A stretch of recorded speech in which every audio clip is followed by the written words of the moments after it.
The endless highway was gray in the moonlight, its surface glistening faintly with the remnants of an earlier rain. Jake Thornton, a seasoned driver of long hauls across the northern wilderness, was on his routine route and was fully loaded with timber. Save for the hum of his truck engine, the crackling sound of the CB radio was his only company in the solitude of the night. Jake hunched his head under his tattered cap and took a long pull from his thermos. "Another 5 hours, Betsy," he mumbled, patting the dash of his old but trusty truck. "We make it to Big Pine Depot, and it's coffee and pancakes for us." Suddenly, out of the gloom of the thick pines, a giant shape emerged. Jake's eyes widened, his heart leaping into his throat. A huge moose, its antlers spreading like gnarled branches, ambled onto the highway directly in the path of the truck. Jake slammed the brakes, the truck screeching and fishtailing on the slick road. The moose froze, its eyes catching the glare of the headlights. There was no avoiding it. Wham! The impact jolted Jake against his seatbelt. The truck skidded to a stop, its groaning engine protesting. Steam hissed from a crumpled hood. Jake sat there, hands gripping the wheel, his breath coming in short gasps. "Well, that's a first," he muttered, unbuckling his seatbelt. He grabbed a flashlight and climbed out to assess the damage. The moose, surprisingly, was still alive, lying stunned on the road, its massive body blocking the truck's path. Jake scratched his head. "You're one tough son of a gun, aren't you?" The moose blinked slowly, as if agreeing. A few minutes later, Jake's radio crackled to life. It was Roy, another trucker who often shared the same route. "Jake, you okay, buddy? Just saw your tail lights stopped on my map." Jake clicked the receiver. "Hit a moose, Roy. Truck's banged up, and the big guy's just lying here. Don't think I can move him myself." Roy's voice exploded through the radio. "You hit a moose? That is so rookie, Jake. I thought you had half a second faster reflexes." Yeah, real amusing," Jake deadpanned. "Now get over here and haul me out of here or this thing's going into your front yard." Roy grew sober. "All right, hang in there, 10 miles out." As Jake waited, he turned back to the moose, who was now attempting to rise. Its legs wobbled beneath its massive weight, and it let out a low, groaning sound. Jake felt a pang of guilt. "Hang on, big fella. Help's coming." He retrieved a tarp from the truck's storage compartment and draped it over the moose to keep it warm. "You're not gonna freeze on my watch," he said, shaking his head. "I might have hit you, but I'm not heartless." As if for an answer, the moose snorted and pushed Jake with its large head, causing him to stumble backward into the side of the truck. "Hey! You're welcome!" Jake exclaimed, rubbing his ribs. Roy showed up not much later, his headlights cut through the misty night as he pulled up. He got out, shaking his head at the sight before him. "Jake, you really know how to make a mess, don't you?" "Glad you could join the party," Jake shot back. "Now help me figure out what to do with this guy." Roy crouched beside the moose, giving it an appraising look. "This thing's huge. You're not gonna lift it into your truck." "Yeah, thanks for the insight, genius," Jake said, rolling his eyes. "Got any better ideas?" Roy grinned mischievously. "How about we call animal control? Let them deal with it." Jake shook his head. "They'll take hours to get out here. We need to move him now, or either of us is making our deliveries." The two truckers debated, their voices rising in frustration, until a sudden noise interrupted them. The moose let out a bellowing cry and, in a shocking turn of events, staggered to its feet. It turned, fixing its gaze on Jake. Jake," Roy said, taking a cautious step back. "I think he's mad." The moose pawed the ground, its breath steaming in the cold air. Jake held up his hands. "Easy, big guy. We're on the same side here." The moose didn't seem convinced. With a loud snort, it charged. Jake dove behind his truck, the moose barreling past him and slamming into Roy's vehicle with a loud crunch. Roy yelped as he scrambled to safety. "Well, this just keeps getting better," Jake muttered, peeking out from behind his truck. The moose stood triumphantly in the road, its antlers scraping against the sky. Roy groaned as he surveyed the damage to his vehicle. "You owe me a new grill, Jake." Yeah, I'll put it on your tab, Jake said. Now, how do we get him out of here without breaking anything else? Jake and Roy were standing under the weird glow of the headlight beams from their truck, the giant moose almost like a monarch over the road. It was dead quiet except for a rustling of leaves and, at rare moments, a grunt that seemed to be made by the moose thinking out what it should do next. Roy crossed his arms, eyeing the moose with a mix of awe and annoyance. So, Jake, any bright ideas? Or are we just gonna let King Antlers here declare this road his kingdom?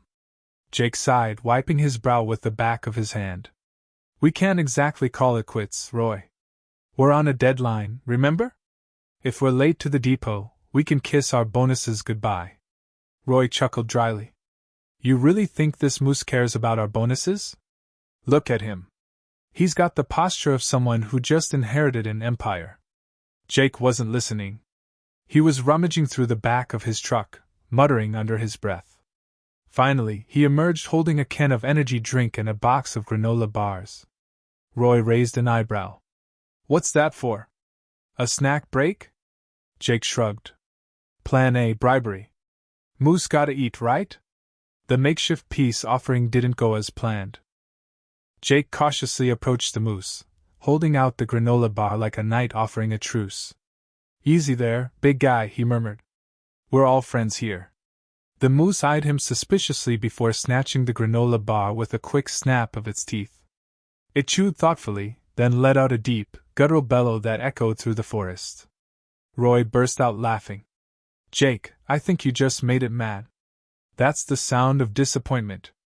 The moose advanced, and Jake backpedaled in record time, almost falling over his own boots. Okay, so maybe granola isn't his thing. What about? Before he could get the rest out, the moose snatched the energy drink from his hand with surprising dexterity.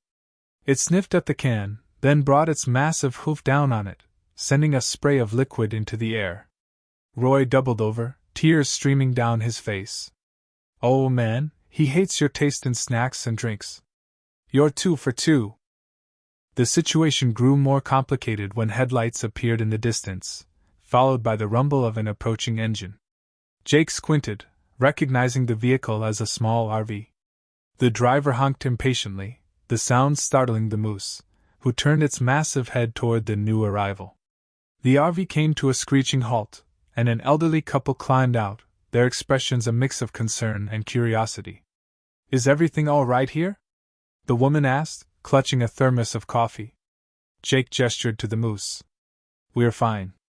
Just, having a bit of a wildlife encounter. The man, wiry and with a thick beard, moved closer. That's a bull moose, all right. Big fella, too. You boys know these things can get territorial? Roy threw up his hands. Territorial? He's already declared himself king of this road. We're just trying not to get dethroned.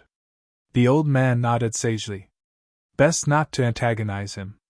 Moose are unpredictable. You need a plan to move him off the road. Jake sighed. Believe me, we've been trying.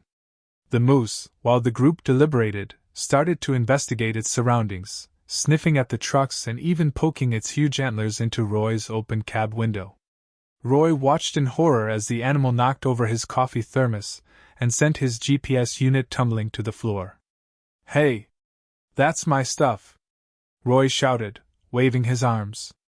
The moose responded with an indignant snort and turned its attention to the RV, where it began nudging the rear bumper. The elderly woman gasped. Oh no, Harold! It's going to damage the RV. Jake stepped forward, raising his hands. All right, that's enough. You've had your fun. Time to move along. The moose didn't budge. If anything, it seemed amused by the growing chaos. No more than a few seconds passed before there was another set of lights on the horizon. A big black SUV pulled up, and from it emerged a man clad in the crispest suit, with perfectly groomed hair and shoes just out of place within these rugged woods. Let me guess, Roy said gruffly. Corporate bigwig thinks he's gonna fix everything with a phone call. The man approached with an air of authority, eyeing the moose like it was a minor inconvenience. What's the hold-up here? He demanded. Jake gestured to the moose. What does it look like? We're stuck until he decides to leave. The man scoffed. Ridiculous. It's just an animal. Scare it off. Roy snorted. Oh, by all means, go ahead. Be our guest. The man rolled up his sleeves, grabbed a flashlight from his SUV, and marched toward the moose, waving the beam in its face. Shoo! Go on, get out of here! The moose stared at him, unimpressed. Then, with a flick of its massive head, it sent the man sprawling into a puddle of mud. Jake and Roy were giggling and holding their sides as the man finally scrambled to his feet, still sputtering and cursing.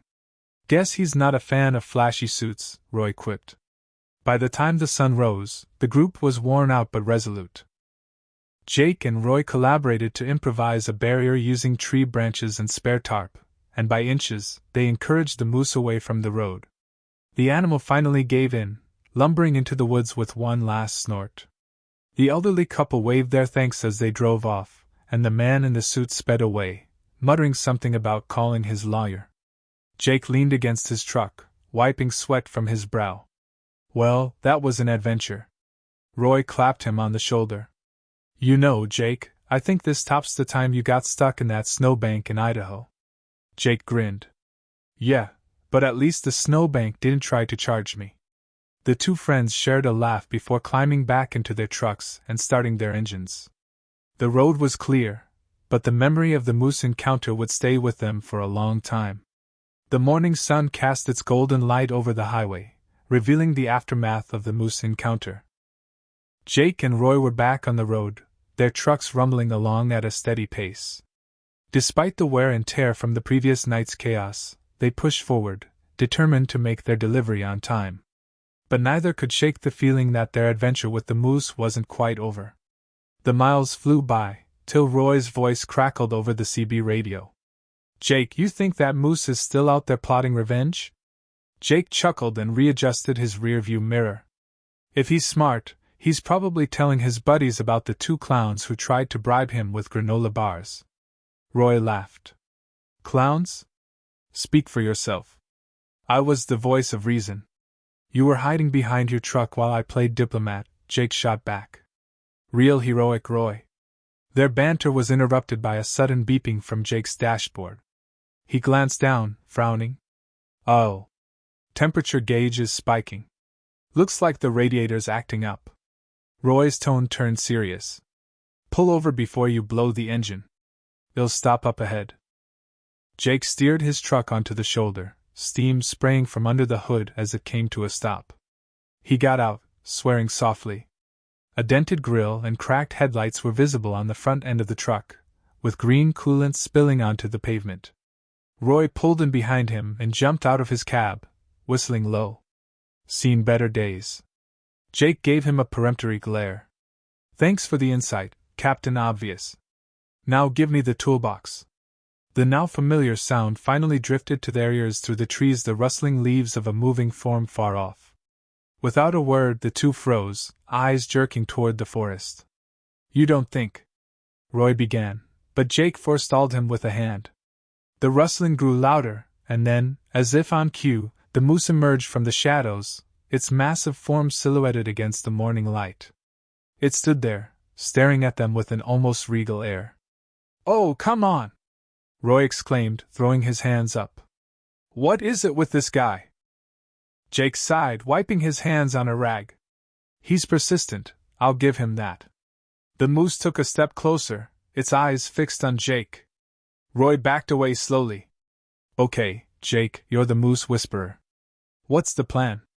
Jake stood his ground, meeting the moose's gaze. Plan? I'm fresh out of plans. But maybe he's just curious. The moose snorted, pawing at the ground. Roy groaned. Yeah, curious about how to turn us into pancakes. Before they could say a word, another vehicle broke the silence. A bright red pickup truck skidded to a stop beside them, and a wiry man in a ranger's uniform jumped out of it. Morning, gentlemen, the ranger called brightly. You boys wouldn't happen to be the ones that reported a moose on the highway last night, would you? Jake and Roy exchanged glances.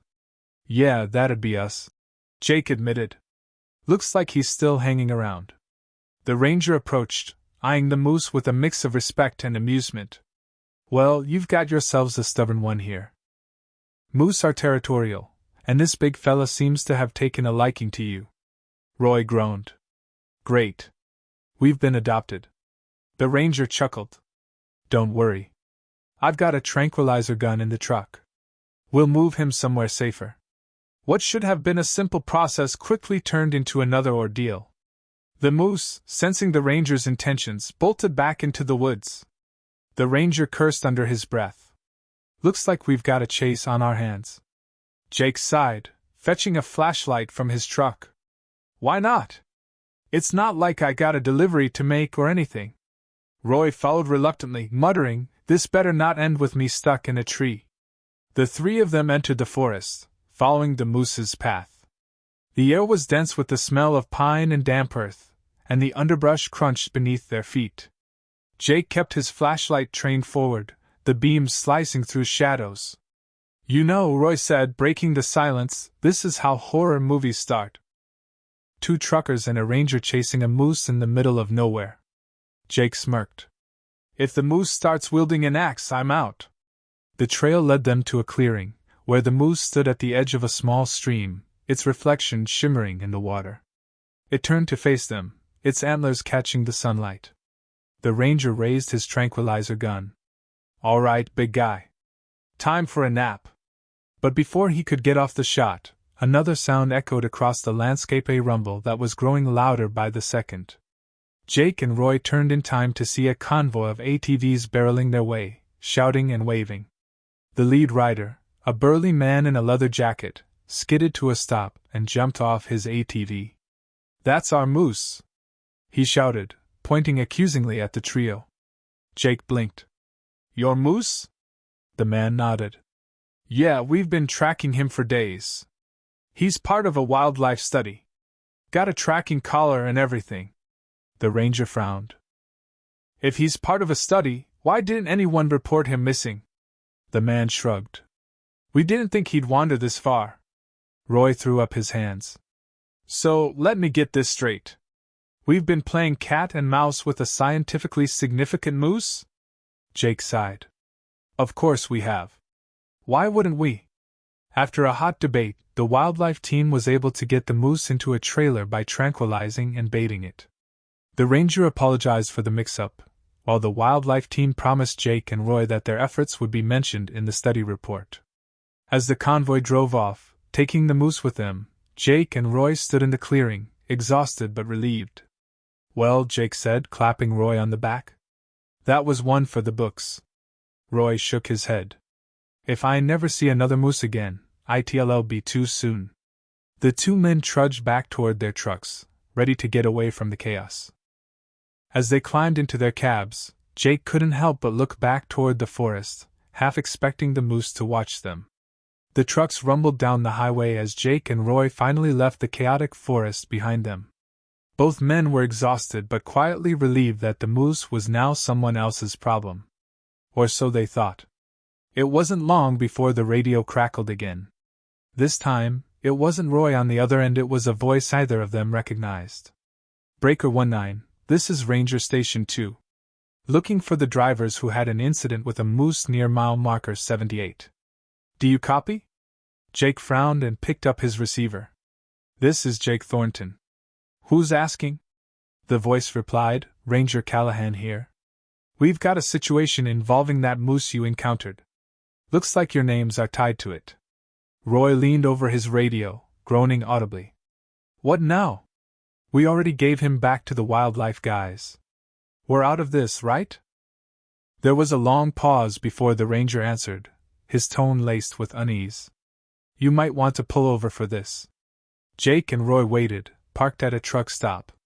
Sure enough, in minutes, a patrol SUV pulled in beside them. A harried-looking Ranger Callahan stepped out of it, clipboard in hand and an expression that only described the word resigned defeat. Gentlemen, he began, we have a bit of a complication. Jake crossed his arms. Let me guess. The moose is loose again. Callahan sighed. Not exactly. The moose is fine, but the wildlife team that picked him up. Their trailer broke down about 30 miles from here. While they were fixing it, a group of, well, let's just call them enthusiasts, decided to intervene. Roy squinted. Enthusiasts? Callahan nodded. They call themselves the Antler Alliance. A local group of moose activists. They'd been following that moose for weeks, calling him the Spirit of the North. When they saw him in the trailer, they decided it was their mission to set him free. Jake pinched the bridge of his nose. So, let me get this straight. Some moose fanatics broke the moose out of the trailer, and now he's loose again. Callahan gave a sheepish shrug. Pretty much. Jake and Roy exchanged a long, weary look. Why does this keep happening to us? Roy muttered. Callahan continued, Thing is, the Antler Alliance posted videos online. You two are in some of the footage from last night's incident, and now they think you're part of some anti-moose conspiracy. Roy's jaw dropped. Anti-moose conspiracy? Are you kidding me? I wish I were, Callahan replied. They're calling for protests at your delivery depot. They've even started a hashtag Save the Spirit. Jake couldn't help but burst out laughing, though it was more out of frustration than anything. You're telling me we're public enemies because we hit a moose? Callahan nodded grimly. It gets worse. One of their members said you intentionally tried to run the moose off the road. Roy threw up his hands. Oh, come on! That moose ran into us.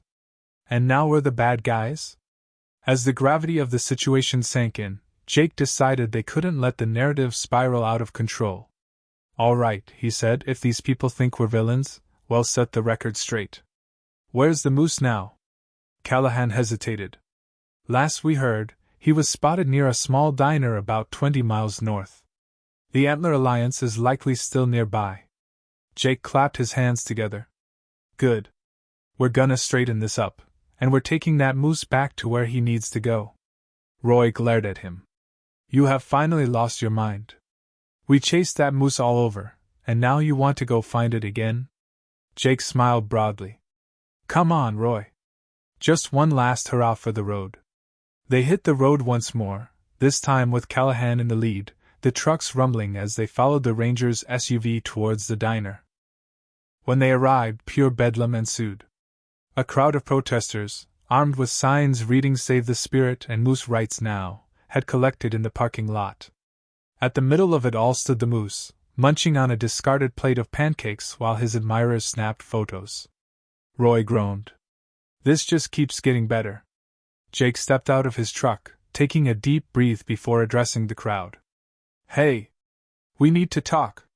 The protesters turned, their eyes narrowing as they recognized him. One woman stepped forward, pointing an accusatory finger. There he is! The moose hater! Jake raised his hands. Whoa, hold on. I don't hate moose. In fact, I've spent the last 12 hours making sure this guy didn't end up hurt. The crowd murmured, uncertain. The woman crossed her arms. If that's true, then why was he in a trailer? Callahan interjected. Because we were relocating him to a safer area. These gentlemen were helping us keep him, and the public, safe. Jake said, Look, I know how much this moose means to you. He's incredible, and I get it. But he doesn't belong in a diner parking lot. He belongs in the wild, where he can thrive. The moose, on cue, let out a low grunt and nudged Jake's shoulder. The crowd fell silent, watching in awe. The woman nodded finally. Fine, we'll let you transplant him, but only if we could get back to see him. The broad smile on Jake now lit up. Well, deal? With considerable help from the protesters and Ranger Rick, and with so many doses of patience, it yielded after leading back into the trailer this time through the journey, then onto a successful release onto the home ranges of a protected reserve that afternoon. The tension finally broke as Jake and Roy drove away from the reserve. Roy leaned back in his seat, shaking his head. You know, Jake, if anyone asks about this, I'm telling them we delivered the moose to the North Pole. Jake laughed. Fine by me. Just so long as we don't see another moose for the rest of this trip. Roy smirked. You know that's not how our luck works. The two friends laughed, and their trucks rolled steadily toward the horizon to come. Somewhere in the forest, the moose ran free but was now an unforgettable spirit of the north and the improbable star of a wild, unforgettable journey.